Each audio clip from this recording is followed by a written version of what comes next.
ఇక్కడ మనకు కనబడుతున్నది కాంగ్రెస్ పార్టీ ఎమ్మెల్యేలు దద్దమ్మలు ఉంటున్నారు, అందుకని టిఆర్ఎస్ ఎమ్మెల్యేలకు పదవులు ఇచ్చారు. స్పీకర్ డెసిషన్ చెత్తగా ఉంది, ప్రజలకి ఉన్న బుద్ధి ఆయనకి లేదు, వెరీ బయాస్డ్ డెసిషన్ అని అంటున్నారు. ఇప్పుడు ఏమైపోద్దంటే స్పీకర్ నియామకం ఎట్లా జరుగుతుంది? ఎవరి మెజారిటీ ఎమ్మెల్యేలు కలిసి స్పీకర్ని ఎన్నుకోవాల్సి ఉంటుంది. మెజారిటీ ఎమ్మెల్యేలు ఎవరికి ఉంటారు? అధికార పార్టీకి ఉంటారు. సింపుల్. సో స్పీకర్ని ఎవరు చేస్తారు? కాంగ్రెస్ నుంచి గెలిచిన, కాంగ్రెస్ అధికారంలో ఉంది కాబట్టి కాంగ్రెస్ నుంచి గెలిచిన, అంతకుముందు బీఆర్ఎస్ అధికారంలో ఉంది కాబట్టి బీఆర్ఎస్ నుంచి గెలిచిన వాళ్ళని తీసుకొచ్చి ఆ చైర్ మీద పెడతారు. 100% ప్రభుత్వము ముఖ్యమంత్రి ఇన్ఫ్లుయెన్స్ లేకుండా వ్యవహారాలు జరగవు. నాట్ ఓన్లీ స్పీకర్, ఇప్పుడు గవర్నర్ వ్యవస్థ ఉన్నది. గవర్నర్ ఎవరు చెప్తే ఏంటాడు? కేంద్రం చెప్తే ఏంటాడు. గవర్నర్ ఎవరు నియమిస్తారు? ఇవాళ బీజేపీ ఉంది కదా, దాంట్లో కాంగ్రెస్ అధికారంలో ఉంది, వాళ్ళకి సంబంధించిన నాయకులను తెచ్చిన గవర్నర్ పోస్టులో పెడతారు. ఏదైనా తీసుకోండి, మీరు రాష్ట్రపతి దాకా ఏ పదవైనా తీసుకోండి, అధికారం ఎవరిది ఉంటే వాళ్ళదే నడుస్తుంది. దాంట్లో సింపుల్, ఇంకేం లేదు. చివరికి ఏడు దాకా వచ్చిన వ్యవస్థ మన దేశంలో సుప్రీంకోర్టు జడ్జిని ఎన్నుకునేటువంటి విషయంలో కూడా మనం ఏ రకమైన సిచ్యువేషన్ చూస్తున్నామో చూడండి. సుప్రీంకోర్టు కాదు, సారీ ఎన్నికల కమిషన్ చైర్మన్ ఎన్నుకునేటువంటి విషయంలో, కమిషనర్ ఎన్నుకునేటువంటి విషయంలో కూడా మనం చివరికి ఏం చేసినారు? సుప్రీంకోర్టు జడ్జి యొక్క పాత్ర లేకుండా చేసినారు కదా అందులో. సో ఈ వ్యవస్థలు ఇట్లున్నాయి, మనం ఏం చేయలేము ఇక.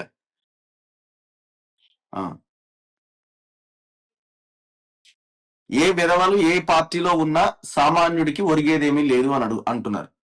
Very good morning. పార్టీ మారిన వాళ్ళు 2028లో ఓడిపోతారు, లైక్ 2023 లాగా. వాళ్ళు పైసలు పెడితే మేము ఏదైనా సాధిస్తాం, ఏదైనా గెలుస్తాం అన్న ధీమాలో వాళ్ళు ఉన్నారు. చూడాలి. జనరలైజ్ చేసి చూస్తే వీళ్ళంతా కూడా సీరియస్ గా కన్సిడర్ చేయట్లేదు. అటు కాంగ్రెస్ అయినా బీఆర్ఎస్ అయినా సోకాల్డ్ పొలిటీషియన్స్ కోసం డిపెండెంట్ గా నడుస్తున్నాయి పార్టీస్ అన్ని. సో ప్రజలు వాళ్ళకి ఏమైపోయిందంటే జనాలు ఏదేమైనా ఓటేస్తారు, ఏముంటది అనే ఒక దీంట్లో ఈ లీడర్లంతా ఉన్నారు. నెక్స్ట్ కేసీఆర్ 11 ఎకర్స్ ఎక్కడ బ్రో? ఎక్కడ 11 ఎకర్స్? పార్టీ ఆఫీస్ కోసం తీసుకున్న 11 ఎకర్స్ అనుకుంటా. ఇక రేవంత్ రెడ్డి సమాధానం చెప్పాలి. కాంప్రమైజ్ అంతా ఏముంటది? నెక్స్ట్ రైతు బంధు ఏమైందని అడుగుతున్నారు. చూడాలి మరి. ఇప్పుడు ఎంపీటీసీ జెడ్పీటీసీ ఎలక్షన్లకు ముందు వేస్తాడు ఖచ్చితంగా, నేను అనుకోను. ఇంకా అది ఇప్పుడు అది మ్యాండేట్ అయిపోయింది. అది వేయకపోతే ఎలక్షన్లకు గెలవమనే లైన్ వెళ్ళిపోయింది. స్పీకర్ డెసిషన్ చెత్తగా ఉంది. టిఆర్ఎస్ వాళ్ళు కూడా ఇలాగే చేసినారు కదా, రాజకీయ నాయకులకు విలువలు లేవు. అదే కదా ఇప్పుడు రేవంత్ రెడ్డి బలం ఏంటంటే ఆయన చేయలేదా, నేను చేస్తేనే వచ్చిందా అనే కాడికి వచ్చింది. కానీ మేము అడుగుతున్నాం అంటే ఇప్పుడు ఆయన చేసింది కాబట్టి ఆయన ఓడగొట్టిరు కదా, మరి మీరు చేసిరని మిమ్మల్ని కూడా ఓడగొడతారు. రెడీ ఉన్నారా మరి? మీరు ఆన్సర్ చేయాలి. మన నాయకులు నైతికత లేని నాయకులు. హిందూ బంధువులారా ఇకనైనా మేల్కోండి, ఐక్యం కండి. చలో నెక్స్ట్. రాజకీయం అంటేనే అంతే భయ్య, దొంగలు ఎక్కడ ఉన్నా దొంగలే.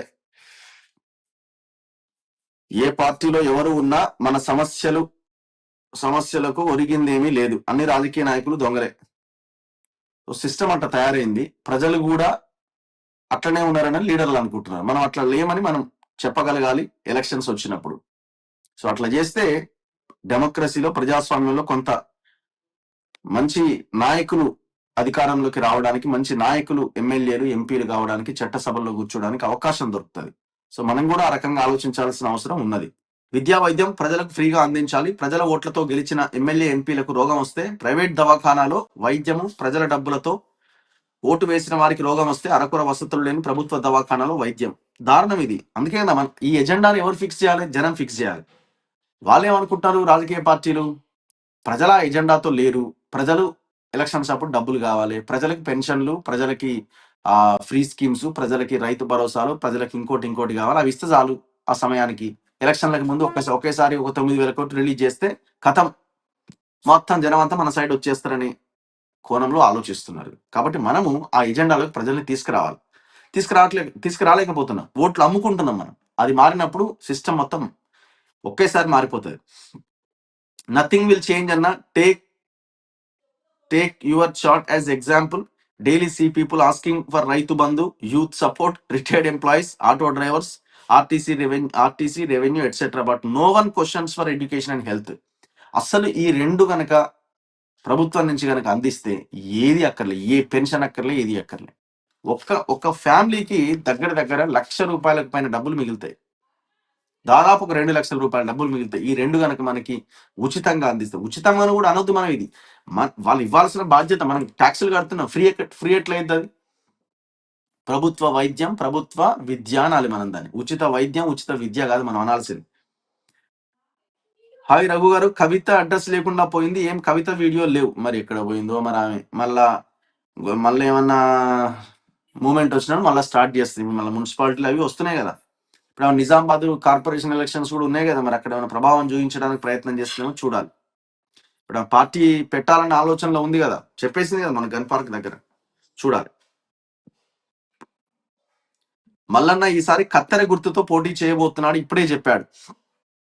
సో కంగ్రాచులేషన్స్, తెలంగాణ రాజ్యాధికార పార్టీకి కత్తెర గుర్తు వచ్చిందని నిన్న మొన్న వచ్చినట్టున్నది. సో ఒక సింబల్ రావడం అన్నది మంచి పరిణామమే. కాకపోతే మేమేమంటున్నామంటే ప్రజా సమస్యల మీద కొట్లాడాలి అని చెప్తున్నాం. మల్లన్న గారికి ప్రధానంగా మేము చెప్పేది ఏంటంటే, సరే మీరు లైవ్ లో మాట్లాడతారు, ఇదంతా బానే ఉంది, ప్రజలకు కూడా వాస్తవాలు తెలుస్తున్నాయి దానివల్ల.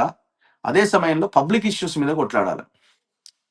స్కూళ్ళు ఉన్నాయి, స్కూళ్ళ దారుణమైన సిచ్యువేషన్ మీద, ఫీజు రియంబర్స్మెంట్ మీద, నిరుద్యోగుల అంశం మీద, రైతుల అంశాల మీద, రైతుల మద్దతు ధర మీద, యూరియా సమస్యల మీద, ఇంకా రోడ్ల మీదకి రావాలి పార్టీ కార్యకర్తలు, నాయకులు రోడ్ల మీదకి వచ్చి పెద్ద ఎత్తున ఆందోళనలు చేసినప్పుడు ప్రజల్లో బలం పెరుగుతుంది. సో ఆ ప్రయత్నం జరగలేదు ఇప్పటివరకు, అయితే ఇంకా జరగాలనైతే మేము కోరుకుంటున్నాం. సింగరేణి కాంట్రాక్ట్ కార్మికుల కోసం మాట్లాడండి. కవిత జనం బాటనా? జనం బాట కనబడతలేదట. మరి ఏముంది, ఏడుందో బ్రదర్, ఆమె గురించి మనకెందుకు ఇప్పుడు. నెక్స్ట్, అయితే క్లోజ్ టు 2 lakhs అట, దగ్గర దగ్గర ₹2,00,000 కడుతుంట yearly for schooling, and my kids just 7 years old in 2nd grade. అట్లుండదు. మినిమం ఏ చిన్న స్కూల్ అనేది తీసుకుని మినిమం 50,000 తక్కువైతే ఉండదండి. మీరు ఏ మండల లెవెల్లో ఉన్న స్కూల్ అయినా తీసుకుని, ఇవాళ మండల లెవెల్లో కూడా శ్రీ చైతన్యలు, ఇవన్నీ టెక్నో స్కూల్స్ ఇవన్నీ వచ్చినాయి కదా, 50,000 తక్కువ ఏదైనా ఫీజు ఉందా? స్కూళ్ళు బాగుంటే ఆ స్కూళ్ళకి మీ పిల్లల్ని మీరు పంపిస్తే ఎంత అద్భుతంగా ఉంటుంది. నిజం రఘు గారు, ప్రజలు మారాలి. ప్రజలు గొప్పోళ్ళే, ప్రజలు అమాయకులే, ప్రజలు తెలివైన వాళ్ళే. కానీ ఈ ఎజెండాను మనం తీసుకోవాలి. అన్న 2 లక్షల రుణమాఫీ చేయాలి. ఎక్కడ 2 లక్షలు? ఆయన చేయడి అయిపోయింది, అది చేసిందే మొత్తం చేసేసిన అని చెప్పుకుంటున్నాడు. చేసిన 60-70%. ఏమన్నా అంటే కేసీఆర్ చేసిండా, ఆయన అది కూడా చేయలే కదా. ఈ కంపారిజన్ తోనే వచ్చింది మనకి తలకాయ నొప్పి. కేసీఆర్ తో కంపారిజన్ తోనే తలకాయ నొప్పి వచ్చింది మనకి. దారుణం ఇది.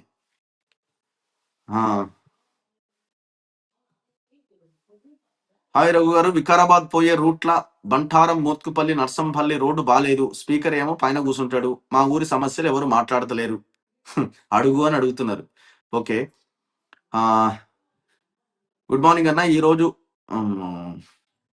ఈ మన గురించి ఎందుకు, చలో next. Your ideology is correct, identify some like minded people and make then contest election. ఇప్పుడు ఎలక్షన్లో పోటీ చేయి, ఎమ్మెల్యేగా పోటీ చేయి, ఇట్లా రకరకాలుగా మెసేజ్లు పెడుతున్నారు. ఒకటి ఆలోచించండి, ఒక ఎమ్మెల్యేగా పోటీ చేసి గెలిస్తేనో, ఒక ఎమ్మెల్సీగా పోటీ చేసి గెలిస్తేనో, మనము ఓన్లీ ఆ ప్రాంతంకి సంబంధించిన సమస్యల మీద మాత్రమే మనం ఫోకస్ చేయాల్సి ఉంటుంది, రైట్? ఈ పని మనం చేస్తున్నప్పుడు, ఈ జర్నలిజం అనే దీంట్లో మనం పనిచేస్తున్నప్పుడు, రాష్ట్రం, దేశం ఏ సమస్య మీదైనా మనం మాట్లాడవచ్చు, ఎక్కడికైనా పోవచ్చు. సో ఇవన్నీ ఉంటాయి. ఇప్పుడు ఎమ్మెల్యేగా పోటీ చేస్తే అది నాకు ఉపయోగపడుతుంది, ప్రజలకేం ఉపయోగం? ఆ ప్రాంతానికి మాత్రమే ఉపయోగం ఏమో ఒకవేళ గెలిస్తే.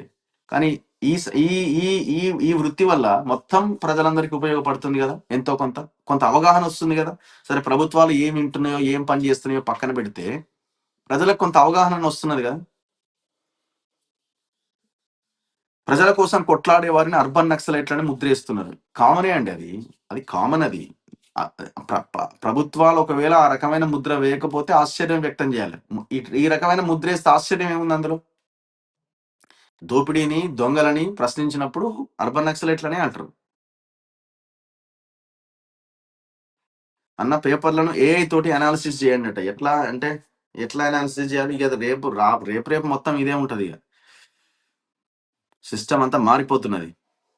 ఇప్పుడు మీరు ఈ చాట్ జీపీటీలు, ఈ జెమినీలు ఇవన్నిట్లో మీకు ఏ డేటా కావాలన్నా అలా జస్ట్ టైప్ చేసినా మాట్లాడినే వచ్చేస్తున్నది. మీరు మనిషితో మాట్లాడినట్టే ఉంది సిస్టమ్. ఏదైనా చేయొచ్చు ఇక మీరు. కనుమ శుభాకాంక్షలు మీకు కూడా ప్రతి ఒక్కరికి. ముఖ్యంగా కనుమ అంటే తెలంగాణలో పెద్దగా ఏం ఉండదు. మనకు సంక్రాంతి రోజే అన్నీ అయిపోతాయి కదా! తినుడైనా, ఇంకేదైనా. సో, బేసిక్‌గా కనుమ ఆంధ్రాలో కనుమ చేసుకుంటారు. వాళ్ళు సంక్రాంతికి నాన్ వెజ్ తినరనుకుంటా నేను అనుకోవడం. భోగి, సంక్రాంతికి వాళ్ళు నాన్ వెజ్ తినరు. కనుమ రోజు తింటారు. తెలంగాణలోనేమో భోగి రోజు తినరు నాన్ వెజ్. సంక్రాంతి రోజే అన్నీ అయిపోతాయి. Ravi please give me your office address. ఇస్తా. ఆ! అన్న సిర్పూర్‌లోని కోతుల మండల్ లోకల్ స్కూల్‌లో 50,000 కడుతుండట పిల్లల కోసం. రాజకీయాల్లోకొస్తే మల్లయ్య లాగానే అవుతావు వాల్యూ లేకుండా. ఇప్పుడు ఎవరు అడిగినారు? ఎవరు వస్తా అంటున్నారు? ఎవరేం చేస్తా అంటున్నారు? మా పని మమ్మల్ని చేసుకొనివ్వండి దయచేసి. సో, ఇవి పబ్లిక్ కామెంట్స్. సో